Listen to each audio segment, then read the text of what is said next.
Hello hi friends, welcome to my channel Sunitha Venkat creations. అందరికీ నమస్కారం అండి. ఓం నమ శివాయ, ఓం నమో నారాయణాయ. ఈరోజు వీడియోలో డిజైన్స్ ముగ్గు ఎలా వేసుకోవాలో నేర్చుకుందామండి. మన ఛానల్లో డిజైన్స్ ముగ్గులు పోటీకి వేసుకునే ముగ్గులు, చుక్కల ముగ్గులు, ఫెస్టివల్ ముగ్గులు, అన్ని రకమైన ముగ్గులు, అలాగే పూజలు, ప్రవచనాలు, గవర్నమెంట్ నుంచి వచ్చే అప్డేట్స్, అన్ని రకమైన వీడియోలు మన ఛానల్లో ఉంటాయి. ముందుగా మన ఛానల్ని సబ్స్క్రైబ్ చేసుకొని వాళ్ళు తప్పకుండా సబ్స్క్రైబ్ చేసుకోండి ఫ్రెండ్స్.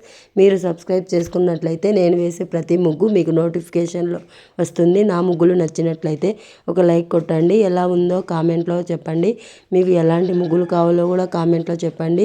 అలాగే షేర్ చేయండి. ఓకే ఫ్రెండ్స్, ఈ ముగ్గు వీడియోను స్కిప్ చేయకుండా కంప్లీట్గా చూడండి friends. Thanks for watching. Thank you.